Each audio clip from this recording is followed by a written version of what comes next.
Naalala nyo dati, nung bago-bago pa lang si Maya, Maya pa yung name niya dati, no? There was a way to cash in ng libre. And yun yung susubukan natin ngayon. So according to their website, you just have to go to the cash in feature or cash in function ng kanilang app. And nakikita natin na merong mga partner banks or partner financial institutions where we can cash in with no fees. At isa na dito, si BPI, kasama na rin dyan si BDO Union Bank. So ngayon, kung titingnan natin yung cash in option, kung BDO yung gagamitin natin, mukhang there are three ways to cash in. One is via Maya app, two is via InstaPay, and three via over-the-counter. Pero kung susuriin natin ng mabuti, mukhang yung InstaPay option ay may charge na 50 pesos. So, hindi talaga siya libre. Kung gusto natin na online lang yung transaction natin, hindi na tayo pupunta sa bangko, kailangan natin mag-cash in gamit yung app. Ngayon, tingnan natin. Punta tayo sa cash in option at pipiliin natin si bank account.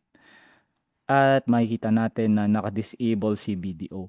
Pero si BPI, where I also have an account, is still active. So, reviewin natin yung BPI cash in process at tingnan natin kung libre nga ba talaga or paano tayo makakalibre. So, according to this page, mukhang there's only one way to cash in via BPI. This is by logging in and linking our BPI account. And there's a maximum amount per transaction of 20,000 pesos. At walang nakalagay na transfer fee.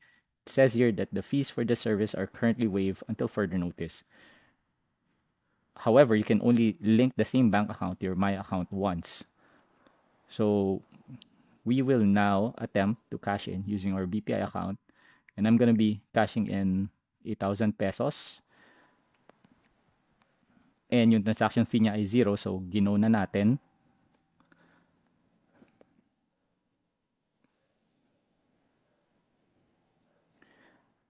So ngayon, may ni-request siyang OTP para makasiguro na ikaw talaga or yung may-ari talaga ng account ang nag-authorize ng transfer na to. At successful ang ating pag-cash in.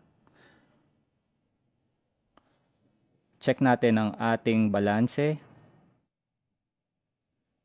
So mukhang successful ang ating pag-cash in.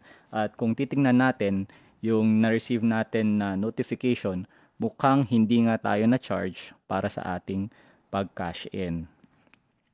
It says here that we've paid 8,000 pesos with 0 peso fee for Maya. So confirm, kung meron kayong BPI account, you will be able to cash in sa iyong Maya wallet ng libre. Sana nakatulong ito at kung may tanong, usap tayo sa comments. Bye!